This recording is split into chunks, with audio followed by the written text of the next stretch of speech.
அப்போ தான் அவனால் ஏரிஸ் அழிக்க முடியும். அதனால நீ வந்து குரோனோஸ் அப்படின்ற ஒரு டைட்டன் முதுகில் இருக்கிற கோவிலுக்குள்ளே பெண்டாராஸ் பாக்ஸ் இருக்குது, அந்த பாக்ஸை நீ திறந்து எப்படியாவது அந்த பவரை எடுத்து ஏரிஸை டிஃபீட் பண்ணணும் அப்படின்னு அத்தீனா கிரேட்டோஸ் அனுப்பிச்சி வைக்கிறாங்க. ஸோ கிரேட்டோஸும் தொடர்ந்து 3 நாளாக குரோனோஸ் உடம்புல ஏறி அந்த டெம்பிளை கடைசியாக ரீச் பண்ணுறது. அண்ட் எக்கச்சக்கமான பசில்ஸ். ஸோ கேம்லேயே இந்த டெம்பிள் பார்ட் தான் உண்மையாகவே கடுப்பு கலப்புற பார்த்து. ஸோ எக்கச்சக்கமான பசில்ஸ் இருக்கும், அதெல்லாம் சால்வ் பண்ணி கடைசியாக அந்த பெண்டாராஸ் பாக்ஸை எடுக்கும் போது ஒரு சாட்டிஸ்ஃபேக்ஷன் வராமல் பாருங்கள், அதெல்லாம் பீட்டே பண்ண முடியாது. ஸோ அதனால கிரேட்டோஸ் எக்கச்சக்கமான பசில் சால்வ் பண்ணி அந்த பெண்டாராஸ் பாக்ஸை எடுத்துடுறாரு.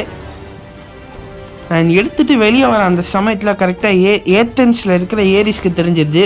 ஸோ அவர் அங்கேருந்து ஒரு தூணை எடுத்து ஏத்தன்ஸ்லேருந்து அந்த டெம்பிளோட வாசலுக்கு எறிகிறாரு. அந்த தூண் அப்படியே வந்து கிரேட்டோஸோட உடம்பை பொழந்துட்டு இந்த பக்கமாக போயிடுது. ஸோ அங்கேயே கிரேட்டோஸ் செத்துடுறாரு.